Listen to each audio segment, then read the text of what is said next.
चले। कहा कि अब जड़ता क्या है, जड़ता को बता रहे हैं। तो कहा अप्रतिपत्तिर जड़ता स्यादिष्ट अनिष्ट दर्शन स्तुति भी। हाँ, अनिमिष नयन निरीक्षण तूषणीम भावादयस्तत्र। कहा कि देखिए जड़ता किसे कहते हैं, इसका प्रतिपादन ग्रंथकार बड़े अच्छे ढंग से कर रहे हैं ग्रंथ में। कहा इष्ट, इष्ट का मतलब जो आप चाहते हैं, अनिष्ट को देखने से और तथा सुनने से, ठीक है ना, देखने तथा सुनने से, दर्शन श्रुति भी, देखने तथा सुनने से उत्पन्न कर्तव्य के अनिश्चय को जड़ता कहते हैं। जैसे कि कर्तव्य विमूढ़ हो जाए, क्या करना चाहिए क्या ना करना चाहिए, इस तरह की जो स्थिति आती है उसको क्या कहते हैं, जड़ता। अच्छा, उसमें क्या क्या होती हैं, क्रियाएं क्या क्या होती हैं का? अनिमिशन, अनिमिष नयन निरीक्षण तूष्णीम भावादय। जड़ता में क्या क्या होता है? पलक का ना झपना, अर्थात पलक एक टक रखना, ठीक है, और चुपचाप रहना, कुछ बोलना उलना नहीं, तूष्णी, ठीक है, इत्यादि कार्य उसमें देखे जाते हैं, ठीक है। पलक का न झपना, एक टक रखना, चुपचाप रहना, कुछ बोलना नहीं, ये क्या है? जड़ता। कहते जड़ हो गए हैं क्या? जड़ हो गया।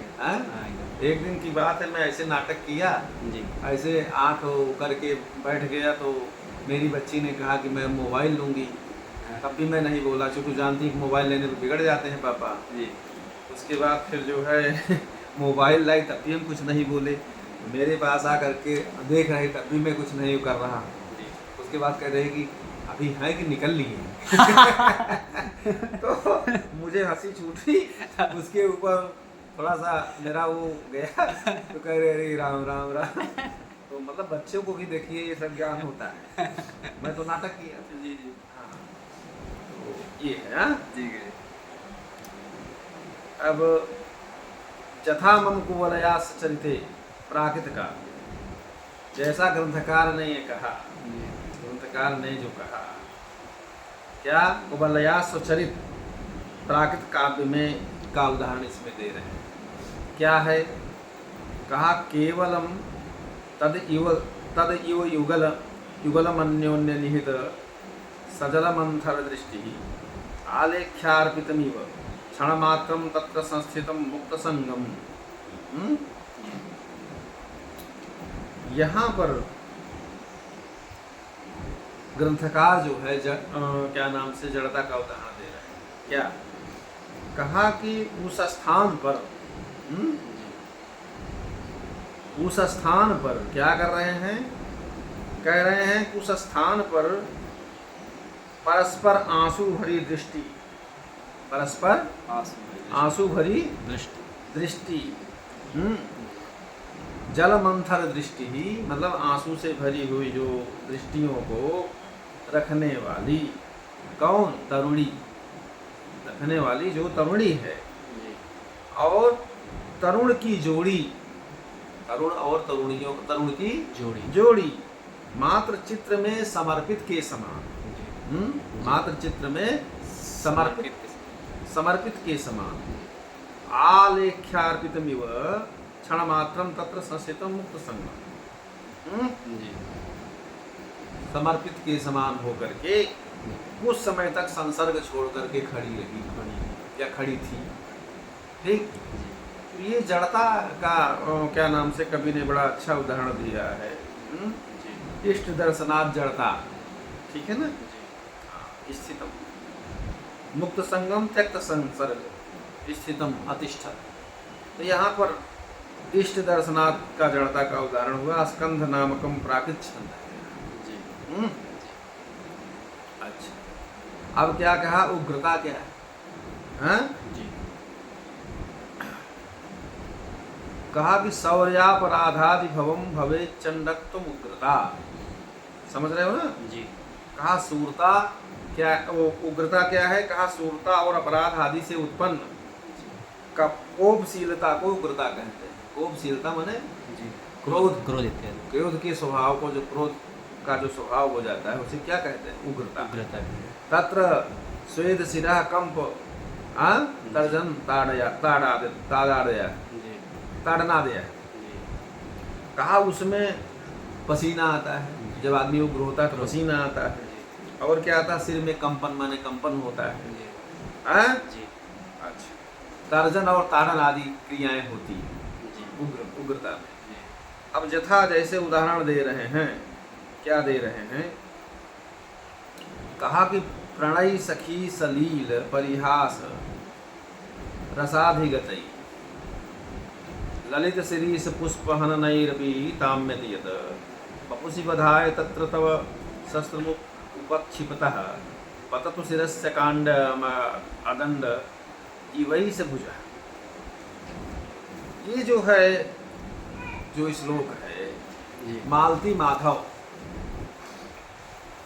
में मालती को मारने के लिए जब कापालिक अघोर घंट मारने के लिए उद्यत होता है, उस उद्देश्य होकर के माधव की ये उक्ति है। कहा कि प्रणय सखी सलील परिहास रसाधिगतई अधिगतई ही प्राप्त है, समझे ना। जी कहा कि प्रणय सखी मतलब प्रणय सखी अर्थात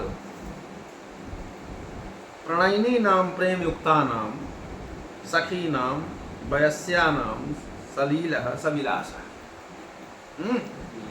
कहा प्रणय युक्त सखी जनों के परिहास में राग से प्राप्त, क्या राग से, अधिगत ही प्राप्त, राग से प्राप्त ललित शिरीष पुष्पहन नैरपिताम्यति, कोमल शिरीष पुष्पों के प्रहार को भी जो मालती क्या करती है, मतलब शिरीष का जो कोमल पुष्प होता है, उस कोमल पुष्प से भी अगर मालती के शरीर पर कोई थोड़ा सा चोट कर दे मारता है तो वह शरीर उसका म्लान हो जाता है। इतनी कोमलांगी है कि कोमल शिरीष के पुष्प के भी थोड़े से भी मार को भी वो सहन नहीं कर सकती। हाँ बपुषि बधाय तत्र तव शस्त्र मुख क्षिप्तः पतम शिरस्य कांड मदंड इवैस भुजः।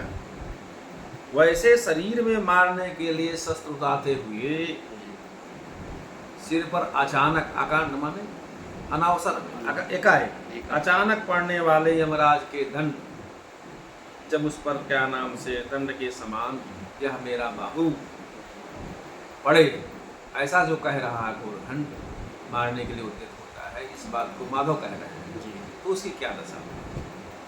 ठीक है, तो यहाँ पर अत्र अघोर घंटापराधेन माधव सुग्रता, माधव की उग्रता है भाई, उसकी प्रेमिका है, उसको मारने के लिए प्रेमिका को कोई इस तरह से क्या नाम से वो करेगा जी तो उसको क्रोध नहीं आएगा, उग्र होगा। तो माधव की उग्रता, यहाँ अत्र उपमा अलंकार है। हाँ जी अब यहाँ पर नरकुटम, जी नरकुटम छंद है। अच्छा हैं जी नरकुटकम, नरकुटम नहीं, नरकुटकम छंद है, जी समझ रहे हो ना। जी अब चलिए मोह क्या है। मोह कहा कि मोहो विचित्तता भीति दोखावेगानुचिंतन ही मूर्छना ज्ञान पतन भ्रमण दर्शन आदि। मोह किसे कहते हैं? हैं? जी कहा भय माने डर, दुख, घबराहट, ठीक है, जी और अधिक चिंता से उत्पन्न, हाँ? जी अनुचिंतन ही अधिक चिंता से उत्पन्न चेतना, अर्थात चेतना शून्य व्यक्ति को क्या कहते हैं? मोह। उसी को मोह कहते हैं। उसमें क्या क्या क्रियाएं होती हैं?